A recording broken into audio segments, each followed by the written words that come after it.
Hey everybody, Jamie here with the Enigmatic Nomadics YouTube channel with a real treat. Once again, I was able to catch up with Lee Blake. We're here at the Van Build 2018 in Parker, Arizona, and he's been kind enough to come and volunteer his time and expertise doing some solar shop jobs and some electrical and whatnot. And so I thought we would catch up and kind of cover what changes have taken place with his rig, maybe in his life, since we last did an interview. This isn't going to be a bumper to bumper walkthrough of his rig. We have those already, and you can see those here at these buttons on the top of your screen. So we're not going to take a lot of Lee's time with respect to that. But with that said, thank you very much, Lee, for coming to the Van Build. My pleasure, dude. You do good stuff. Thank you. And tell us about the last the changes that you made since we last caught up with you. Okay. Well, since last year, I got some new technology. I bought a fine wire stapler and figured out how to make things a little bit differently. So I rebuilt all the upper cabinets. And in talking about that, the build philosophy I used for this van is sort of an equipment philosophy as opposed to building a cabin inside a van. I looked at the van as a piece of commercial equipment, and all of these commercial vans have lots of mounting points already built into the inside. And so rather than put wood slats and then wood on top of that and then store something on top of that and put wood screws in it, I just use the mounting points in the metal for everything. So everything in here is modular. And my approach was to build equipment, not furniture. I built a module that's the galley module, and it stores galley stuff. I built a module that's the bed module, and it does bed stuff. And everything just bolts in place. So when I changed the cabinets, I changed the galley cabinet, the overdoor cabinet, and the overbed cabinet. All I did was unbolt the old one, strip the hardware off, and throw it away. I built a new one that fits back in that same place to the same mounting points, but it does more. And the galley cabinet, for example, is 70 inches. It's all one piece. 70 inches wide, 24 inches high, 12 and a half inches deep. It weighs 35 pounds. I picked it up, put it in, and bolted it in there myself. Airplane birch? Birch plywood and birch hardwood. Okay. I like birch because it's strong and light. It's not quite as strong as oak, but it's a lot lighter. It's not quite as light as pine, but it's a lot stronger. Right. So, birch is a good choice. And so everything in there is built out of 1/4-inch birch with birch hardwood, and the technology is primarily stapled and glued. There are some places where it's screwed and glued for strength, but that whole cabinet weighs 35 pounds. With nothing in it, you can take that cabinet and pick it up and put it down, and I took it out of the workshop, put it in there, and bolted it in place myself. Mind if we get a little bit closer look? And let's go in. So this is the new galley cabinet. The previous galley cabinet, which was in probably the video you did before, came out to about here, and it was a single layer all the way across, and it didn't hold enough. So what I had to do was I had to take bigger stuff and store it in the front or store it under the bed. And when I was doing my galley stuff, I'm running around the van to get stuff. From a process point of view, which is what I think about, that's really inefficient. You want to stow it where you use it. You want to put it where you need it. And you want to have everything in one place. And so I did a redesign of the galley cabinet so that everything would be in one place. Things that I like, I kept and I expanded on. Things that I didn't like, I changed. These were in the previous one, but there was only one layer. Now there's two. Okay? So I doubled the amount of this stuff, because I really like putting stuff in these plastic canisters. Go to the store, buy some granola, put it in your van in a cardboard box, and you're going to have company. Little furry company. Okay, right. I know about that company. You know about that? Yes, I do. Because the odor goes, and they smell that. These are airtight. They keep it fresh, and being up here, they keep everything out of it. So you can put dry goods up here. They stay fresh. They stay out. You don't get company, and you can see exactly how much you have. So I really like the whole plastic jug thing. So I doubled up on it. Okay. So I have more. Okay. I had stuff that was too tall or too deep, So I made a deep section. And now stuff that's deep, like paper plates and plastic plates, and stuff that's tall, like my blender and my popcorn maker and my Toblerone. There you go. And my Ritz crackers. Stuff that's tall now fits in there.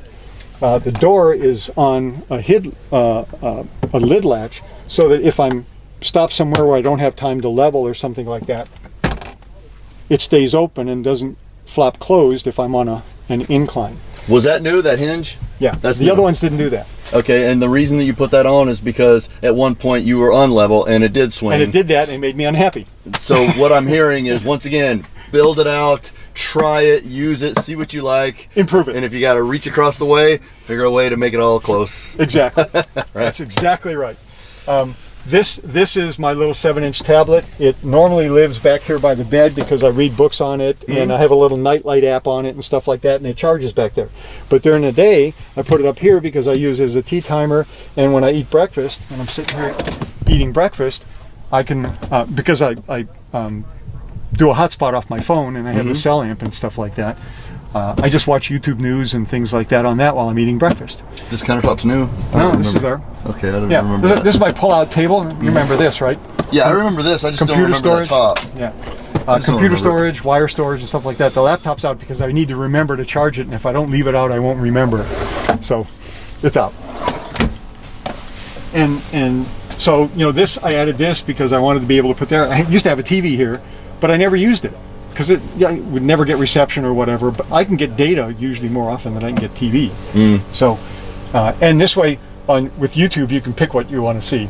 And stuff. I do that too. So, I basically watch YouTube. and it does other things too. So it serves as my book repository. It serves as my timer. It serves as my clock. It, you know. You got rid of your TV. I got rid of the TV. Now you have this. Now I have this, and that's what I use. Okay. The lower section still a drop-down door. I like that, so I made it a little bit longer. Put some 3M safety walk on it to keep it from stepping, because when I put stuff on it and move it out of the way, you know, I don't want it to slide if I don't want it to slide, and I don't want it to. This is 3M 3M safety walk. safety It's walk. just a fairly thick textured vinyl, adhesive back. Okay. So the door is 1/4-inch plywood with birch hardwood, but the surface is covered with the 3M safety walk for durability and so that things don't slide. And I like the drop-down doors because what I just showed you, you can take things out, you can move them out of the way, you can get the stuff in the back. And the I structured the storage in here. The other storage was just open storage. If you buy a cabinet, you get a box, and you modify your process to the box. Okay, I defined my process and built the box to fit my process because I could build it from scratch. So, like here, this is 18 5-ounce waterproof, airproof containers. Some of them have vitamins, some of them have spices, some of them have lemonade mix, but they all just fit in there and they're out of the way. Thrive. Otherwise, those things would be spread all over the place, rolling around in a drawer somewhere. There's 18 of these things. Where would somebody get something like this? Oh, I made that. This is just birch plywood with birch. Okay. It's just, you can see, there's just holes, you can see the plywood. There's just holes drilled into plywood and a couple of rails on the side. What I did was I made it removable, and if you look in here, this is Teflon tape, EDPM tape. Okay, so that it slides on EDPM tape with EDPM slides. And it's got a little bit of foam on the side, so that when it's in there, it doesn't run on the paint, it runs on that tape. And there's, Gotcha. I mean, you can feel it. It just slides like butter. Yeah, that's interesting. I can't see the Teflon tape. But you can feel But it. if you painted it, No, you can feel it. oh, okay, so it's clear. Yeah. I use white Teflon tape, so I was just looking for white Teflon tape. So all that is just, you know, to make it so that if you let this slide long enough, it's going to wear the paint out. Put the Teflon tape on there, never happens. Can I ask you a question, because I know people watching this are going to be wondering this. How do you come up with this stuff? You don't have a background in putting spices on Teflon tape, so... No, but I've been in the van for a while, and I know what makes me unhappy. And what happens is I've I focus on what makes me unhappy. Now, if you want to live that way, more power to you. I suffer with it. All right. But okay. And I noodle on it until I come up with an idea. And then I take that idea and I flesh it out and I do a design and I put it aside. And then I noodle on it for some more. And I typically come up with a different design.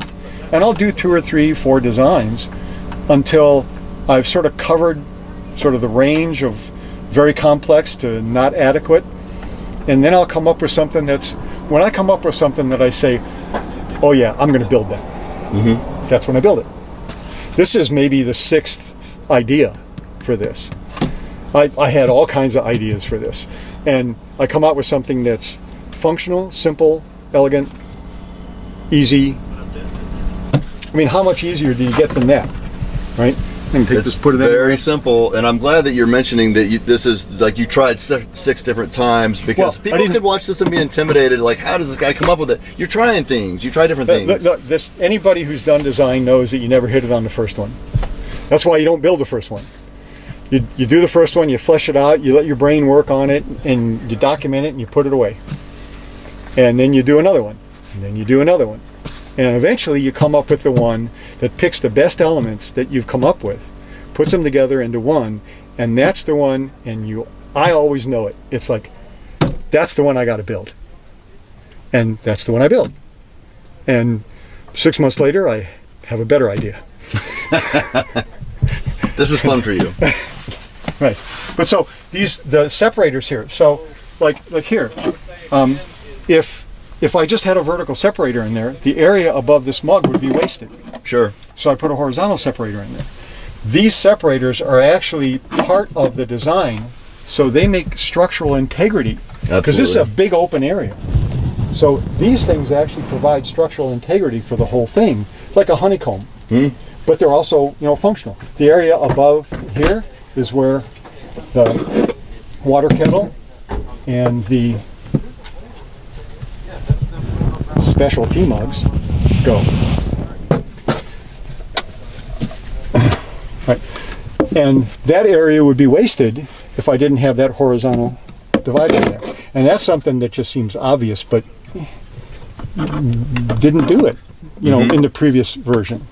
So this whole thing was sort of set up so that it's a piece of equipment that implements my process, as opposed to being a box on the wall that I have to adapt for.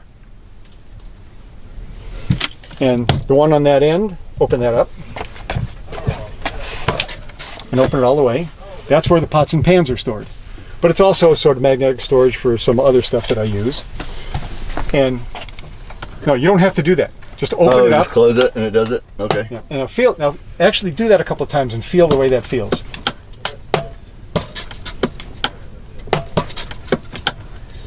Solid, nice, smooth. It's got nice smooth action on it. I can tell that it's sturdy. It's not going to give out soon. Right. Some of the RV manufacturers might want to take a lesson in this. Well, continuous stainless hinges. Now part of that's because this is really efficient space utilization. With a standard hinge, you need a lot of, this is a standard hinge, you need a lot of space there. With a continuous hinge, you don't need very much space because it's on this side and on that side. This is right up against it. There's only enough space there to open this. And also with the stainless hinge, it's never going to go anywhere. It's always going to be there. It's not going to break. And with this, it stays open even if you're not quite level. And it feels good. Yeah, it does. And the catches, these are embedded cup magnets. Okay. That are embedded down into this birch rail, and the handle, the screws that hold the handle on are reinforced on the inside with these magnetic steel washers. And so the magnetic steel washers are lined up with the cup magnets. And that's... Mind if I feel that? Please. You have to pull it, don't you? Yeah. It's not going to come off on a washboard road. But you can do this and use your thumb, and you don't have to be pulling on it. You just pop it open, and it stays, and then you close it, and it's solid. I tend to go on some bumpy roads now and then, so there's also a catch so that if it comes open it won't drop. Nice.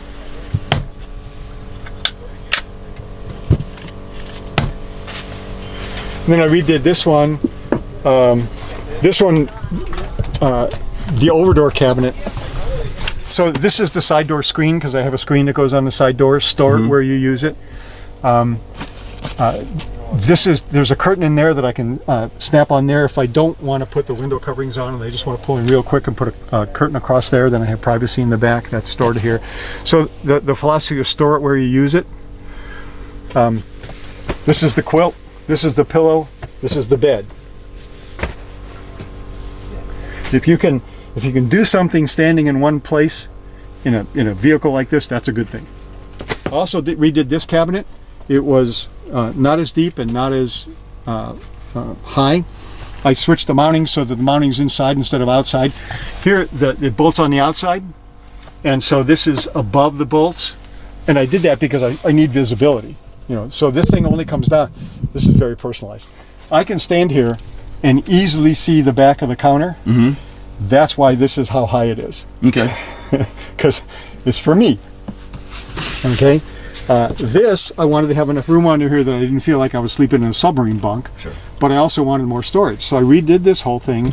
It still has the drop down doors, but over the previous one, I had this much stuff in it. Now I have a whole fourth section of stuff that I used to stick places. Now they're all in there.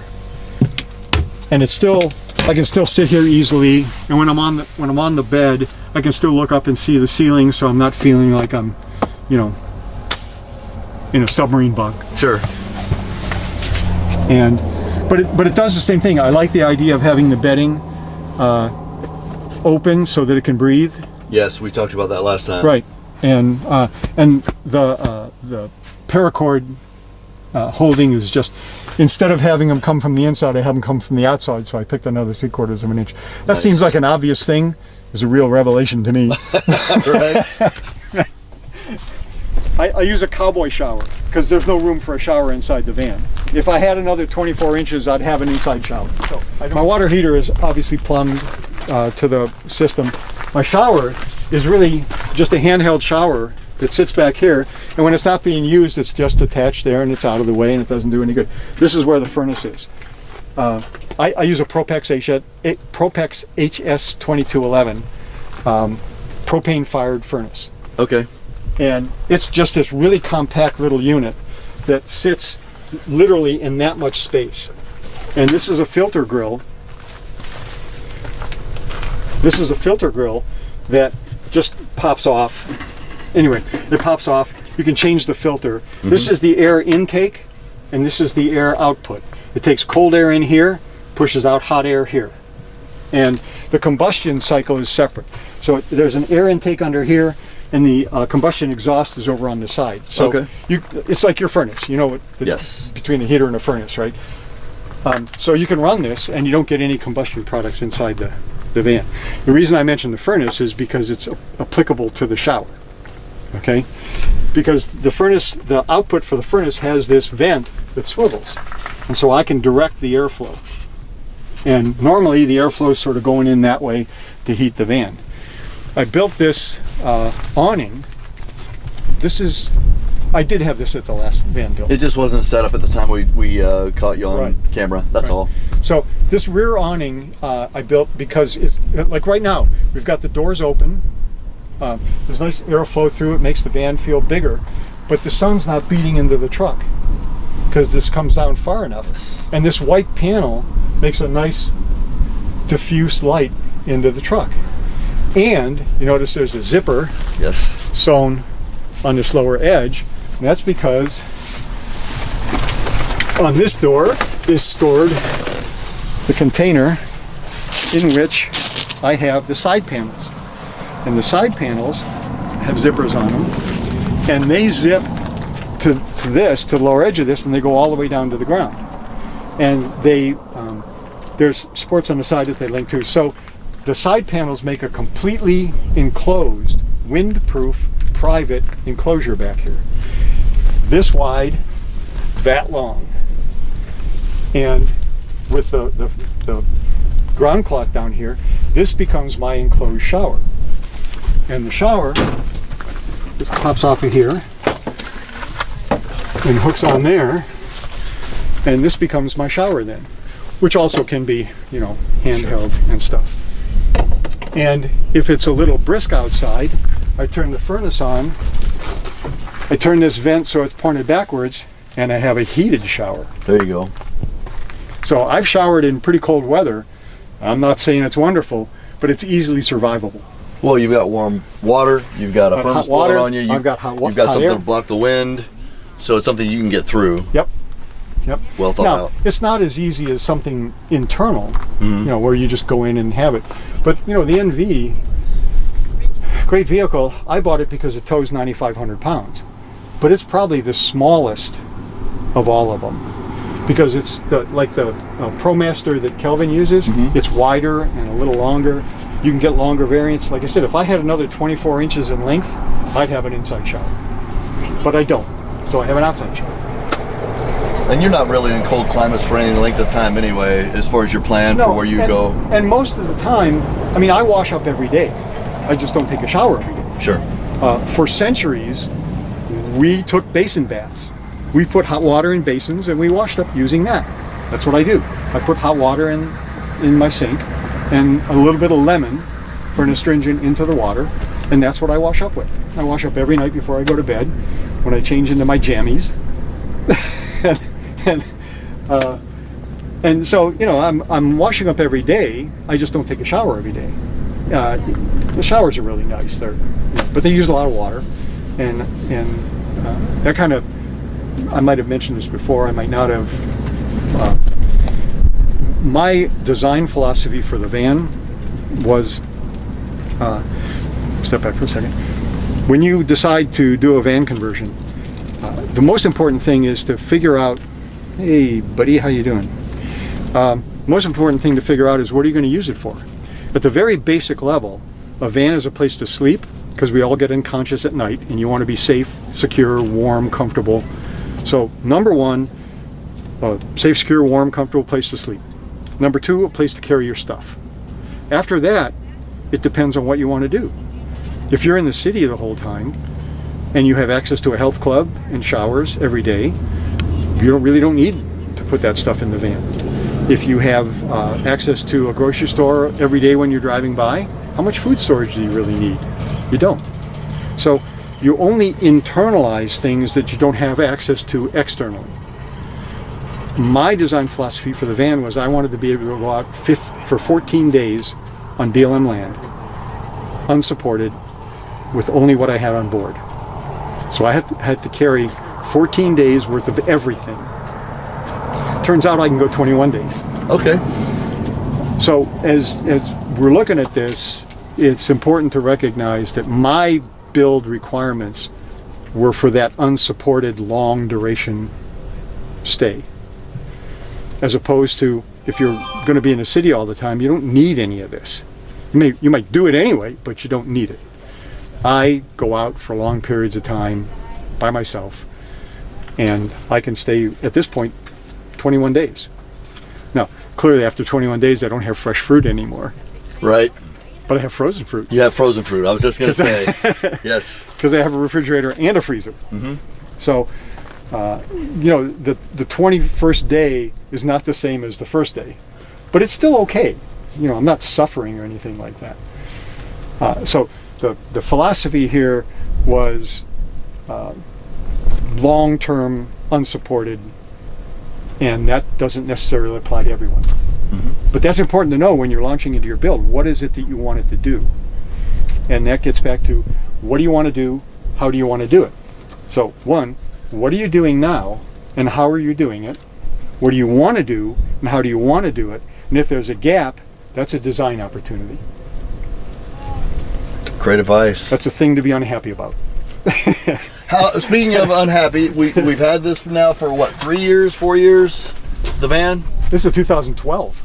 Okay, so you've had it for quite a while. Yeah. I know that there's been several iterations throughout that time. How unhappy are you with it now? Oh, absolutely. Because I still tow I still have an intention.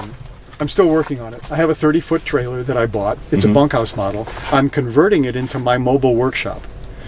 Everything that I used to build this van will be in my trailer with me. The trailer was built to take a family of 6 out for a week. I've converted it. I put a boatload of solar on the top, a boatload of batteries. I got a 3,000 watt Magnum hybrid inverter in there, 2,000 watt generator, a 60 amp solar controller with a programmable charge profile so I can optimize it.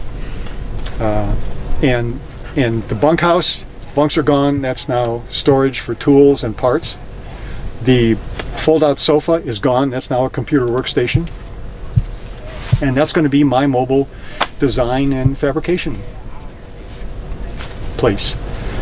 And since I'm still intending to tow that, then this is still my vehicle of choice, because this will tow 9,500 pounds. Wow. It's got a 950 pound tongue weight, 9,500 pound tow. With that as a requirement, this is still my choice. And this layout is basically my choice of layout. I have a 30 by 80 half queen, 8.5 inch thick 5-layer mattress. How tall are you? 6'4". Okay. And I can lay on my back and stretch out and be comfortable. And because it's half queen, I can buy fitted sheets for it. Right. Standard size mattresses. I'll say it again, standard size mattresses. Buy fitted sheets, buy standard sheets. Okay. If you can't do that, okay, fine, don't. But just as a suggestion.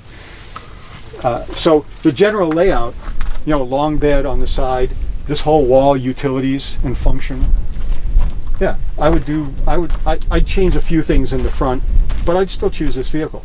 Now, if I wasn't towing anything, if I was going to live in the van, like I said, if I had 24 more inches, I'd have an inside shower. Sure. An inside shower is a wonderful thing. So I might go, and keep in mind, this is 2012. This was the first year that Nissan came out with this vehicle. Up until 2012, the only option for a high roof van you had was a Sprinter. Right. Now you've got Sprinter, NV, ProMaster, Transit. Okay, so Kelvin, we just talked to, has decided on the ProMaster. He has a lot more room, not more width inside than this does, and you can get that in a longer variant. So if I wasn't towing anything, and he gets better mileage than I do. Okay. I have the 371 horsepower, 5.8 liter regular gas V8. Drive this thing up to Washington Monument while it's slurping gas. Right. So the ProMaster, I'm not promoting anything here, but the ProMaster gets better mileage, it's wider, you can get it in a longer variant. I would have to consider that if I wasn't towing anything. Okay. Because the more room you have, if you're efficient, the more stuff you can do. I could put everything that's in here plus a shower and more stowage, and that would be nice. To take a shower, I gotta be somewhere where I can do all this. And I've actually done it in a parking lot because it's completely private. Right. So sure. It's okay. Under the right circumstances in the right parking lot, why not? Yeah. And you get behind a Walmart when nobody's at, and you face the truck back. You could sit right on top of this drain. So you're right up against the hedges that they have behind the store, and you put this thing up and you take a shower. No problem. But instead of just walking in, taking a shower, and walking out, you have to, do the setup. So it would be nice to have all that stuff inside. And if I had a bigger van, longer van, wider van, I would do that. But I'm towing, so this is still it. Sure. I know that I always feel like it's a special treat when we connect and you're willing to give us some time. And so this is the third time we've spoken like this. Suppose we aren't able to catch up next year at the van build, you're busy doing other things, maybe you're even out of the country. Is there anything that you would like to say before we wrap this up, and then I'll go ahead and wrap it up? Yeah, well, I've talked to a number of people. By the way, thank you to everyone who's viewed the videos before that Jamie posted and has contacted me and expressed their appreciation for what they learned and what they saw. I really appreciate everybody doing that, and I appreciate all the messages. I'm one guy and I can only do so much, and my passion is designing and building. So if I haven't answered everybody, it's not personal. It's just that usually if I get a specific question, what did you do on your side door? That gets an answer immediately. If I get a question, what's the best van for me? I can't even answer that. I don't know you. I don't know what you want to do with it. So I can't even answer that. But I want to start by expressing my appreciation for everybody who's viewed the videos. And I've talked to a number of people here who have talked to me about the videos, and I've asked them what was helpful to them. And the answers all kind of revolve around the idea of efficiency, order, organization, design, and they've been kind of inspired to maybe look at things a little differently. That would be my best hope for this, is that we talk about stow it where you use it. Design it for your process as opposed to just put something there and adapt to it. When you do something, figure out where the pinch points are, figure out where the unhappy points are, and change it so that it's a happy point instead of an unhappy point, because the whole reason here is to be comfortable and happy and enjoy it. When I help people all the time back where I live, I spend a day or two a week helping people with their vans and stuff, and the best thing is that when somebody pulls in, when they leave, their life is a little bit better. And that's the whole idea here. So you can do that yourself. Obviously, if you need the help, like people here, people come out of here, and again, Jamie, I really appreciate what you do here. People come here, and when they leave, they're better off. Their whole life is better off, and that's good stuff. Sorry. Thank you. I really appreciate it, and I know that Lee is being very kind in his comments about your comments. I want to reiterate something. He gets a lot. You see what he's doing. You see how he is and how smart he is and how brilliant his build is. Let's respect Lee and not ask him questions in the comments. If you guys want to exchange conversations in the comments, I'll leave the comments open on this. I don't want to have to disable comments, but let's give Lee his peace, and let's be thankful for the time that he does give us. With that, thanks for watching. Go back and check out his other videos, and we'll see you again soon with another upload. Thanks a lot.